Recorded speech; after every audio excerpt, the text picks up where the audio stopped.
Hello everyone, this is Taliesin McKnight. Thank you for joining me today. Today's topic is Merkabah mysticism. This is something that it's very hard to get accurate information on. If you look up Merkabah mysticism on the internet, the chances are you're going to bring up some kind of real fluffy New Age crap or something from some UFO cult. It's very hard to get accurate information on the actual historical Jewish form of mysticism. If you do get some rabbi talking on this subject of Jewish mysticism, the chances are it'll be very vague and insufficient. Here, we will try to remedy this. I will try to talk about what Merkabah mysticism was as an authentic form of Jewish mysticism historically.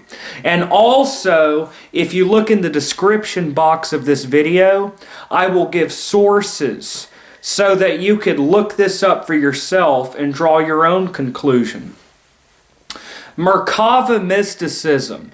This is one of the oldest forms of Jewish mysticism that we have record of. Merkabah mysticism goes back about 2,000 years in history, so it's a very ancient form of Jewish mysticism. In Merkabah or chariot mysticism, the mystic would try to travel to heaven and see God. So while you're on earth, these mystics would try to go into an altered state, and they would try to ascend into heaven and see God. And so this is a very serious form of mysticism, a very powerful, profound form of Jewish mystical tradition, in which they would try to ascend into heaven, literally ascend into heaven. While on earth, they would try to ascend into heaven and go through the different levels of heaven, meeting different angels. And the angels would try to bar access. And the mystic would pass through the different levels of heaven to where the angels would let you pass, until they would go through the levels of heaven to where they could actually catch a glimpse of God. The Talmud is the oral traditions of Judaism written down in the Mishnah and in the Gemara. The Talmud gives very clear warnings that this practice could lead to death or insanity. So it's not something to play around with. It could lead to death or insanity, according to the Talmud. So in Merkabah mysticism, they would try to ascend into heaven to take a glimpse at God. This was inspired by the book of Ezekiel. If you go to the book of Ezekiel chapter 1, the prophet Ezekiel has a vision. And look, I saw a whirlwind from the north, and a chariot of fire with 4 living creatures. The Hebrew word here is HEKHALOT, living creatures. And each one had 4 faces, the likeness of a man, ox, eagle, and a lion. And they had 4 wings. With 2 wings were spread out, and 2 covered their bodies to cover their appearance. And beneath the living creatures were 4 ulfanim, or wheels, which are described as wheels within wheels. And the living creatures did not turn when they went. And above the heads of the HEKHALOT, or living creatures, is a firmament of crystal. Above that, a throne of sapphire, and upon it, the appearance, the likeness of a man. So Ezekiel, the prophet Ezekiel, in the first chapter of Ezekiel, has this vision of the throne chariot of God. Now, if you go to the book of Genesis, Genesis chapter 5, verse 24, says that Enoch walked with God, and he was not, for God took him. And Enoch lived to be 365 years old, the number of days in a year. And 2 Kings the second book of Kings, chapter 2, verse 11. So 2 Kings 2:11. Look in the description box, I'll give a link. 2 Kings 2:11 says that the prophet Elijah, that there was a chariot of fire from heaven that took him. So Merkabah mysticism is a form of Jewish mystical practice where their soul would ascend in a chariot to heaven, and angels would try to stop them, and they would pass through the different levels of heaven until they could see God. Now, you may be saying to yourself, surely this is heretical. Surely this wasn't an accepted part of Judaism. And that's just not the case, y'all, because it's mentioned in the Talmud. Now, before I go into this, I wanted to say that Ezekiel's vision became the prototype, the ideal of the mystical experience. And the Merkabah mystics tried to recreate Ezekiel's vision and ascend in the chariot to the heavens and go through the levels of heaven to see God. Now, the Talmud is the oral traditions of Judaism. The Talmud is the oral traditions. Orthodox Judaism teaches that Moses received the written Torah on Mount Sinai, but he also received the oral or unwritten Torah. And he taught the oral traditions. Moses taught it to Joshua. Joshua to the elders to the prophets to the Sanhedrin to the sages. And the sages wrote it down. The Talmud talks quite a bit about the Merkabah or chariot mysteries. And this happens in Seder Moed in Tractate Chagiga or Chagiga. Now, the Talmud is composed of 6 orders. It's often referred to as the Shas or the Shisha Sadarim. This is found in Seder Moed, which deals with festivals. And Tractate Chagiga deals with the pilgrimage festivals, which are the festivals of Pesach or Passover, Shavuot, and Sukkot, the Feast of Tabernacles. So Tractate Chagiga deals with the 3 pilgrimage festivals. Now, why would the part of the Talmud that deals with festivals talk about the Merkabah mysteries? The reason is these pilgrimage festivals, devout Jews were expected to travel to the temple in Jerusalem. And this soul's journey to God, the soul's pilgrimage to God, could be seen as a spiritualization of the physical journey or pilgrimage to the temple 3 times a year. Now, in the Talmud, Tractate Chagiga 12b talks about 7 heavens. So there's not just one heaven, there are 7 heavens or 7 levels to heaven. And the 7 levels of heaven are also talked about in the Zohar, which is probably the most major book, that with the Sefer Yetzirah. The Zohar is one of the major books of Kabbalah, talks about 7 levels of heaven. And in the Talmud, Tractate Chagiga 13a starts off talking about how there's a higher level to heaven. But regarding this, it's forbidden to speak. It says very clearly in the Talmud that some things are secret. They're hidden. Don't bite off more than you could chew. Don't try to delve into mysteries that you were not meant to understand. So the Bible, God, it's not all just revealed for everyone.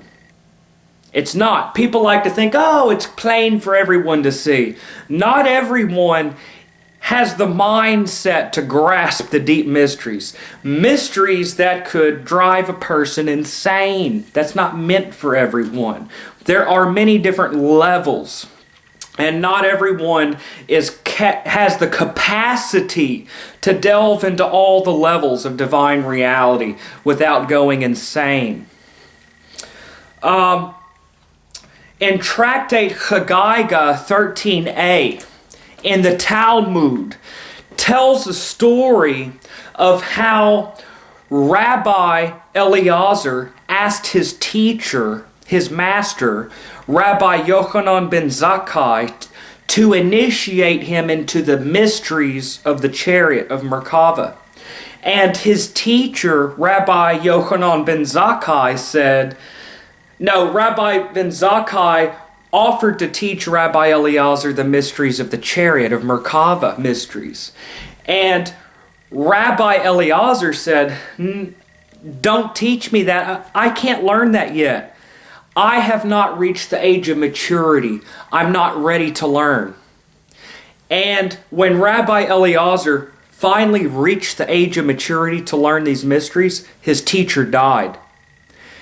So his teacher died. When he got old enough to learn this stuff, his teacher died. Rabbi Asi offered to instruct him in the mysteries of the Merkabah, and he said, no, my teacher died. If I was meant to learn these secrets, then my teacher would still be living and he could instruct me. So there is the idea of hidden knowledge, and that some people just aren't meant to understand these deep things. There is in the Talmud, it says that the mysteries of creation are not to be taught to more than 2 people. And the mysteries of the chariot are not to be taught to more than 1 person. And that 1 person taught these deep, profound mysteries of Judaism needs to be a sage or a wise man to be able to learn this type of stuff. In Ezekiel's vision, it says that the likeness of a man on the throne had the appearance of amber, or better, more correctly, molten metal. And the Hebrew word to describe this is chashmal. So the likeness of a man on the throne chariot had the likeness of chashmal, molten metal. And there is a story told in the Talmud in Tractate 13a, and I will give sources for this in the description box for you to look at yourself. It says that a youth discovered what chashmal meant in Ezekiel's vision, and that a fire came down from heaven and destroyed him. The idea is he has not reached the age of maturity to delve into these mysteries yet. So yeah. In HEKHALOT 14b, there is another story with Rabbi Yochanan ben Zakkai and Rabbi Eliezer, his pupil. In this version of the story, Rabbi Eliezer asks his teacher to initiate him into the mysteries of Merkabah, the chariot. And Rabbi Yochanan ben Zakkai says, I can't teach you this. It's very clear. You can only teach this to 1 person, and that person has to be a sage or a wise man. And his pupil, Rabbi Eliezer, says, well, then let me tell you what I understand. So they were riding on mules. Rabbi Yochanan ben Zakkai got off his mule and sat down under an olive tree next to a stone and wrapped himself. And Rabbi Eliezer began expounding the mysteries of the Merkabah, or chariot. And fire came down from heaven and engulfed the trees.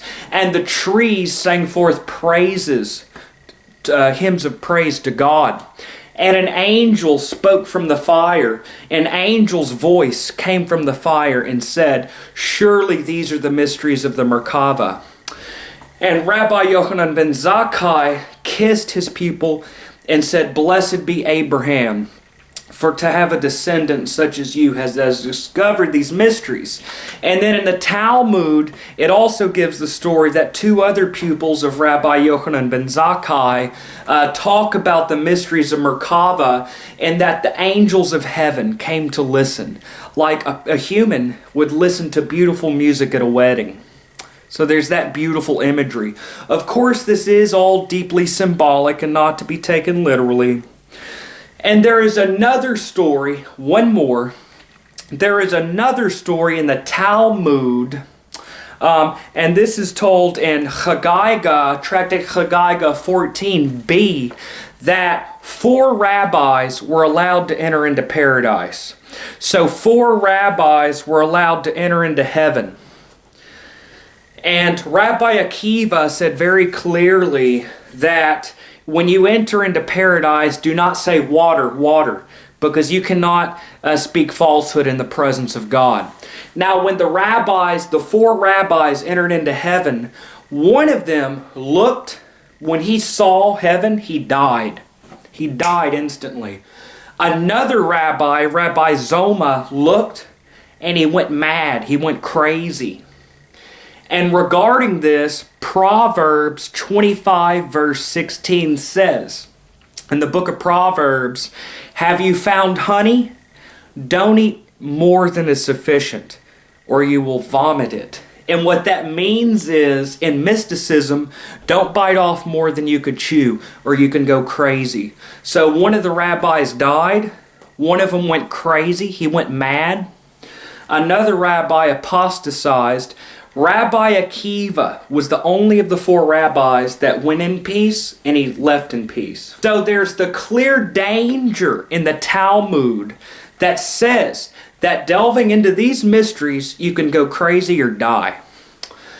Now, Merkabah mysticism is a form of Jewish mysticism where you would try to enter into heaven. You would go into a trance, meditative trance, and your soul will enter into heaven. And at each layer of heaven, the angels will try to keep you out. And you memorize the names of the angels, you will have amulets, and you will pass through the different levels of heaven until you see God. So, yeah, Merkabah mysticism is basically a form of mystical practice where you will go into trance, enter altered states of consciousness to where your soul could actually travel to heaven and see God. We don't know exactly what their practices were because it was not written down, it was secret. But, that being said, we do have written texts regarding these mysteries. To an extent. For example, we have the HEKHALOT Zutarti, or Lesser Palaces, which is a text that describes the mystical ascent of Rabbi Akiva into heaven. Then we have the HEKHALOT Rabbati, which describes the ascent of Rabbi Ishmael into heaven. We have the text, the work known as Maseh Merkabah.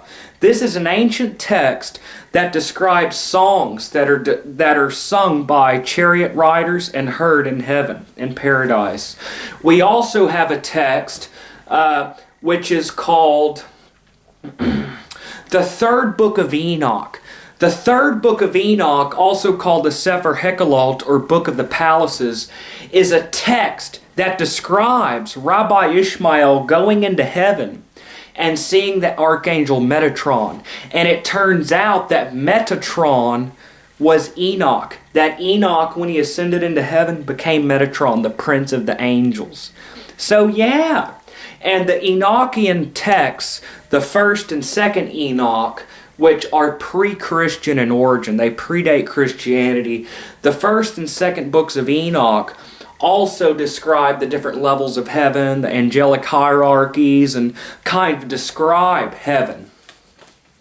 Then you have a text called the Shior Koma, the measurement of the body, which actually talks about God in anthropomorphic terms, which the sage Maimonides said that we need to erase this text from memory. Now, we need to not take this stuff too literally, because God is not corporeal. This imagery is symbolic. In Ezekiel's vision, the 4 living creatures are symbolic, perhaps of the 4-lettered name of God, the Tetragrammaton, Yud He Vav He Adonai. So yeah, now we don't know what the exact techniques they had were. What we do know is that this is a part of Judaism.